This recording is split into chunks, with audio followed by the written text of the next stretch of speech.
Bertemu lagi di channel MyClub ID. Kali ini kami akan membuat konten singkat tentang update produk-produk yang dimiliki oleh NJT maupun AGS di selama bulan Juni 2022 ini.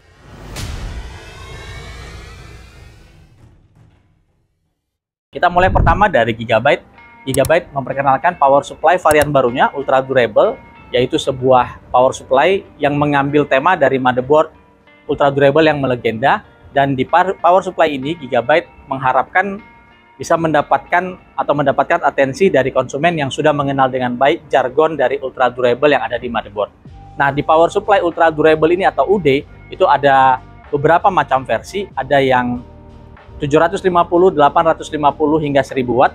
Bahkan untuk versi 1000 wattnya ada satu power supply yang menarik, di mana power supply ini sudah memiliki standarisasi ATX 3.0, yang artinya dia sudah memiliki konektor PCI Express terbaru yang disebut dengan PCI Express generasi kelima 12 pin atau 12 VHPWR ya namanya. Dan konektor 12 pin ini itu benar-benar memiliki sideband signal sebanyak 4. Jadi tidak sama seperti yang dimiliki yang ada di RTX 3090 Ti. Di situ memang sama-sama memiliki 12 pin, tapi dia tidak murni sesuai dengan spesifikasi dari PCI Express generasi kelima. Yang kita tahu nanti kartu grafis yang sudah benar-benar mendukung PCI Express generasi kelima ada di RTX seri 40 ya, yang nanti akan muncul dari Nvidia.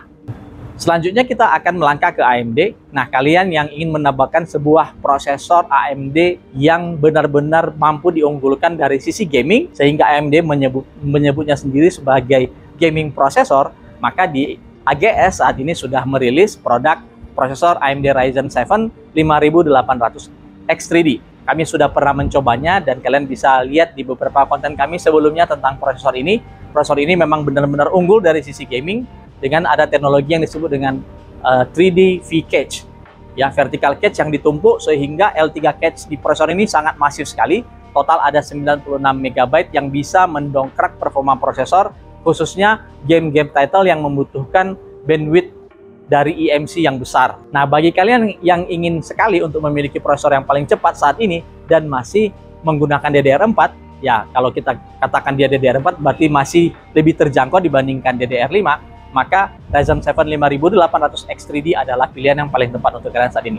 Ingat, untuk global sendiri AMD sudah menyatakan bahwa prosesor ini tidak tersedia dalam jumlah yang banyak, cukup limited. Jadi ya, bagi kalian yang benar-benar menambahkan sebuah prosesor yang super untuk gaming, ya ini adalah saat yang tepat untuk bisa memilikinya. Dari Kingston sendiri, Kingston memperkenalkan kapasitas DDR5 yang lebih rendah, sedikit lebih rendah, yaitu 8 GB dalam single channel melalui Kingston Fury Beast RGB. Nah, memori ini memiliki kapasitas per keping 8 GB dan juga ada dual channel kit 8 GB x 2 sehingga total 16. Ini diharapkan bisa menurunkan sedikit harga dari DDR5 bagi teman-teman yang ingin menggunakan platform DDR5 yang saat ini hanya ada tersedia di Intel Z690 dan Alder Lake, maka tidak ada opsi selain menggunakan DDR5 ya. Dan kapasitas yang umum saat ini adalah 16 x 2. Nah, dengan mengurangi kapasitas per modul ini diharapkan bisa sedikit membuat konsumen mampu membeli platform DDR5. Uniknya karena dia menggunakan rank yang berbeda atau konfigurasi rank yang berbeda dengan yang versi 16 GB modul, ini akan sedikit mendapatkan penalti kinerja. Tetapi dengan cerdiknya Kingston Fury Beast itu merilis modul single 8 GB ataupun 2 x 8 GB ini dengan kecepatan DDR5 5200, artinya dia slightly lebih cepat daripada JEDEC standar DDR5 yang ada di DDR5 4800. Dari Cooler Master sendiri, secara agresif Cooler Master meline up atau NJT meline up beberapa power supply. Jadi kita fokus di power supply untuk Cooler Master kali ini. Pertama ada XG Platinum series, ada yang di kapasitas 650, 850 dan 1000 watt ya, yang sudah bisa didapatkan di market saat ini. Ini power supply XG merupakan power supply yang didesain sendiri oleh Cooler Master, memiliki sertifikasi 80+ Platinum. Lalu tidak ketinggalan juga seri V itu mendapatkan tambahan V Platinum. Ada dua versi kapasitas 1000 dan 1300 watt. Memang semua power supply ini belum mendukung ATX 3.0 maupun PCI Express standar generasi kelima. Tetapi seperti kita ketahui, nantinya pada semua kartu grafis yang menggunakan 12 pin itu akan menyertakan konverter dari 3 kali 8 pin menjadi 1 kali 12 pin ya. Dan ini udah bisa kita dapatkan dilihat di GeForce RTX 3090 Ti. Jadi kalian tidak perlu khawatir ketika ingin membeli power supply ini belum RTX 3.0 atau belum PCI Express generasi kelima. Jadi itu masih kompatibel sekali, dan kami sudah melakukan pengujiannya ya, bisa dilihat di konten kami sebelumnya, di mana sebuah RTX 3090 Ti yang memiliki 12 pin power itu bisa berjalan dengan baik pada power supply yang belum memiliki spesifikasi RTX 3.0 maupun PCI Express generasi kelima. Dari G-Skill sendiri, kembali tambahan DDR5 lineup ditampilkan setelah DDR5 5600, kemudian DDR5 6000. Kali ini G-Skill juga memperkenalkan kecepatan yang lebih rendah, yaitu DDR5 5200 dari seri Trident Z5 RGB.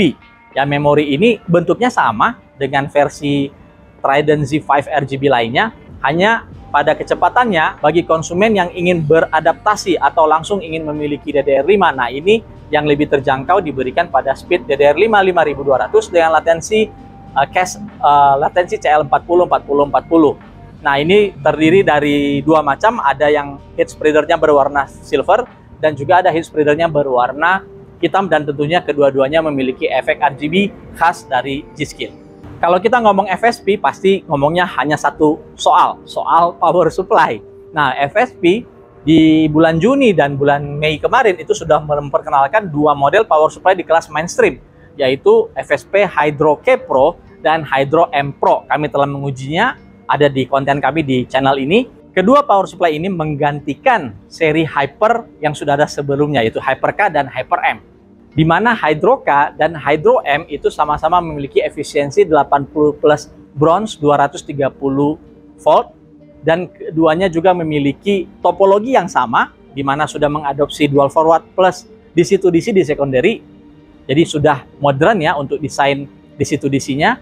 Dan kemudian perbedaannya, di Hydro M ini sudah menggunakan semi modular kabel.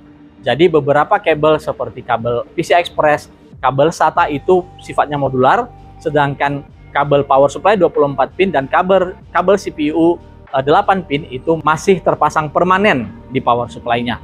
Nah, keduanya ini sekali lagi hadir di mainstream, memiliki garansi 5 tahun yang ditawarkan dengan harga yang cukup agresif di pasaran. Nah, teman-teman sudah bisa mendapatkan kedua power supply ini di market mulai di awal bulan Juni kemarin. Satu brand baru yang hadir dari NJT adalah SSD.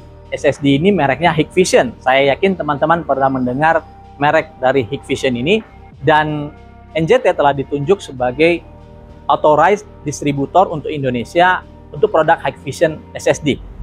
Nah, SSD yang pertama sekali diperkenalkan adalah Hikvision seri C100, dan saat ini juga udah diperkenalkan SSD seri E100 atau E100, di mana keduanya masih menggunakan dimensi atau interface SATA 6 Gbps, dan rata-rata kan sudah memiliki kecepatan SSD itu antara 550 sequential rate, dan rate-nya di angka rata-rata di angka 400 sampai 450 MB. Kedua SSD ini juga masih mengadopsi 3D TLC NAND ya. Untuk controllernya kami belum spesifik mengetahui tentang controller yang digunakan di Hikvision ini, namun terlihat rasanya ini semua umum seperti rata-rata SSD yang kita temukan di pasaran. Nah, Hikvision ini akan menambah jajaran SSD yang dipasarkan oleh NJT maupun AGS, di mana kita tahu bersama sebelumnya sudah ada beberapa merek SSD seperti Kingston, Gigabyte, Aorus, kemudian ada brand lokal sendiri oleh AGS yaitu S-Power, dan kami hadirkan lagi tambahan merek SSD baru yang disebut dengan Hikvision ini. Untuk produk Hikvision sudah mulai bisa didapatkan di market sejak beberapa bulan yang lalu, namun di awal bulan Juni ini kami sudah bisa memperkenalkan seri E100 secara luas di market atau di pasar Indonesia. Demikian update di Juni 2022 ini.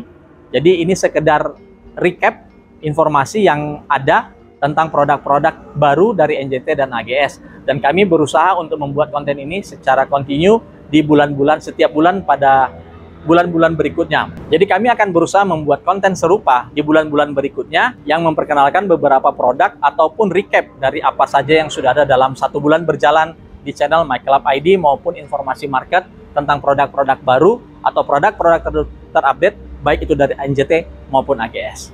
Sampai bertemu di update kami berikutnya.